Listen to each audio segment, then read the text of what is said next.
Assalamualaikum warahmatullahi wabarakatuh. Yang terhormat kepada Ibu Yaniati Ulfa MPDI selaku dosen pengampu mata kuliah studi fikih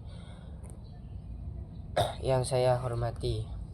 Perkenalkan, nama saya Muhammad Nabil Rifki, Prodi Tadris Bahasa Indonesia semester 2. Di sini saya ingin memenuhi tugas UTS dengan sedikit menjelaskan tentang studi fikih pada masa Rasul dan sahabatnya. A. Konteks sosial, budaya, dan perkembangan fikih pada masa sahabat dan Rasulullah SAW. Pada masa Rasulullah SAW, konteks sosial dan budaya masyarakat Arab masih dipengaruhi tradisi jahiliyah dalam kurung suku kuat, patriarki, ketidakadilan sosial.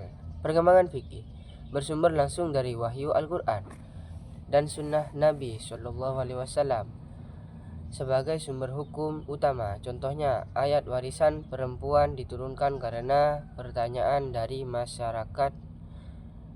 Dan yang kedua, hukum potong tangan dilakukan dengan mempertimbangkan kondisi sosial. Selanjutnya yaitu adalah B. Sumber-sumber utama studi fikih masyarakat Arab pada masa Rasulullah SAW. Itu nomor 1 adalah Al-Quran, merupakan sumber hukum utama dalam Islam, menyediakan dasar-dasar hukum seperti ibadah, muamalah, hubungan sosial, pidana, dan warisan. Contohnya ialah solat. Solat diperintahkan ada dalam Al-Quran, misalnya dalam surah Al-Baqarah. Yang kedua ialah warisan, dijelaskan dalam surah An-Nisa ayat 11 dan 12, sunnah Nabi dan hadisnya, merupakan penjelasan dan lengkap dari Al-Quran. Selanjutnya yaitu yang terakhir adalah hukum istinbat yang dilakukan di masa Rasulullah dan sahabatnya. Pada masa Rasulullah SAW dan para sahabatnya, metode pengambilan hukum istinbat dilakukan dengan sangat hati-hati dan berdasarkan pada sumber-sumber wahyu serta musyawarah dan melibatkan konsensus para sahabat.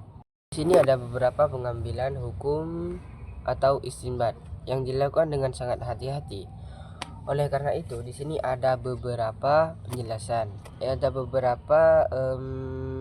beberapa struktur, yaitu satu yaitu adalah Al-Quran, yang kedua adalah sunnah, 3 musyawarah, 4 ijma, dan 5 adalah qiyas. Yaitu Al-Quran adalah sumber utama hukum Islam pada masa Rasulullah SAW.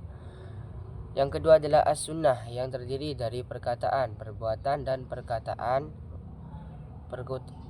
Rasulullah SAW, merupakan sumber hukum kedua setelah Al-Quran. Jadi sunnah ini adalah hukum yang kedua setelahnya Al-Quran.